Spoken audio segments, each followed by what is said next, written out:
Hello friends, income tax के cases की series में आज जो केस हम लोग डिस्कस करेंगे उस केस का नाम है ramp green solutions private limited versus deputy commissioner of income tax. यह case 108 ITR tribunal page number 392 पर रिपोर्ट हुआ। मैटर दिल्ली आईटीएटी की आई बेंच ने डिसाइड किया और इस केस का जजमेंट 24 मार्च 2023 को आया। यह केस सेक्शन 92C पर है। 92C computation of arms length price calculate करने के बारे में कहता है। ट्रांसफर प्राइसिंग एक बहुत ही कॉम्प्लिकेटेड इशू है। ट्रांसफर प्राइसिंग के अंदर जो एक मेन इशू रहता है वो ये रहता है कि एसएससी का जो नेचर ऑफ बिजनेस है उसको दूसरे बिजनेसेस से कंपेयर करने के लिए जो डाटा है वो कौन सा लिया जाए, किन कंपेरेबल्स को सेलेक्ट किया जाए एसएससी के बिजनेस से कंपेयर करने के लिए और किन को कंपेयर नहीं किया जा सकता। ये अपने आप में एक बहुत बड़ा लिटिगेशन का इशू है।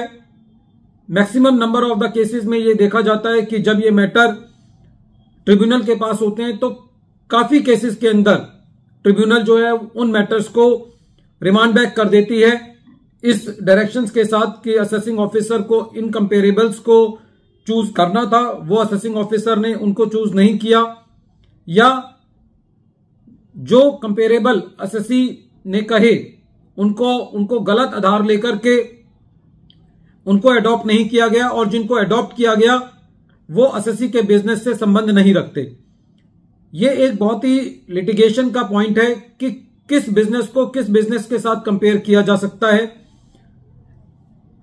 ये शॉर्ट वीडियो बनाने का एक छोटा सा जो मेन उद्देश्य है वो ये है कि ये एक प्रकाश डालता है इस बात पर पे कि कंपेयर्स को सेलेक्ट करने के लिए कौन कौन से पैरामीटर्स का एसएससी को ध्यान रखना चाहिए।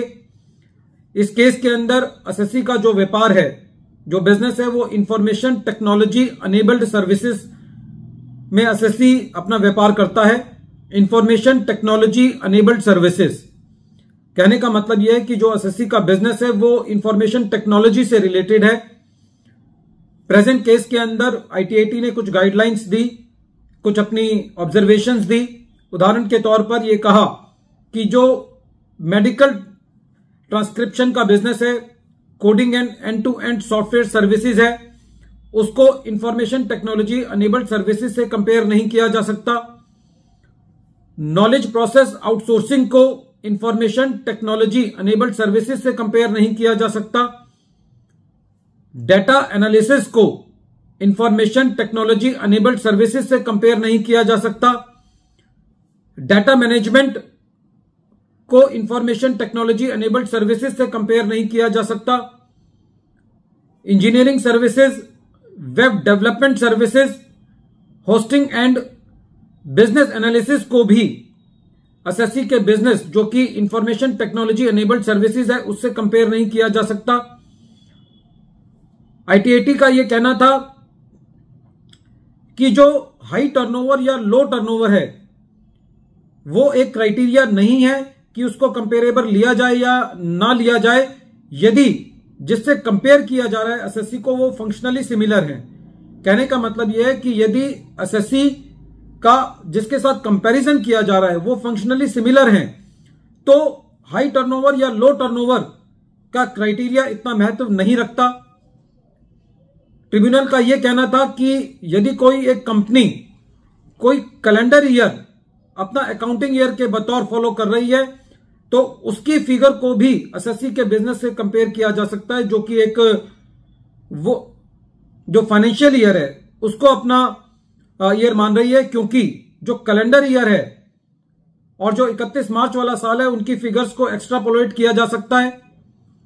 आईटीएटी का यह कहना था कि यदि कोई company sophisticated services higher level of skill पर दे रही है तो उस कंपनी को उस कंपनी से कंपेयर नहीं किया जा सकता जो कि सर्विसेज एक लोअर लेवल ऑफ स्किल पर दे रही है।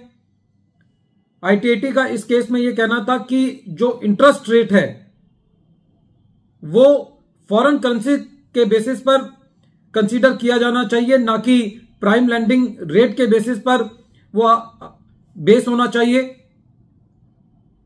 इस केस में आईटीएटी का यह भी कहना था कि जो फॉरेन एक्सचेंज गेन और लॉस है वो ऑपरेटिंग इन नेचर है। फ्रेंड्स, ये केस बहुत टेक्निकल है।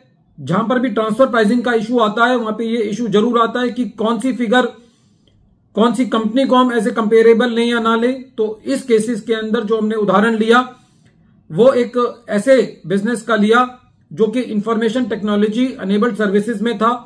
तो इस केस में यह बताया गया कि इस से इसको कंपेयर किया जा सकता है, इस से इसको कंपेयर नहीं किया जा सकता। इसी तरीके से हम एक एनालॉजी ड्रॉ कर सकते हैं कि हमारा बिजनेस किसके साथ कंपैरिजन किया जा सकता है।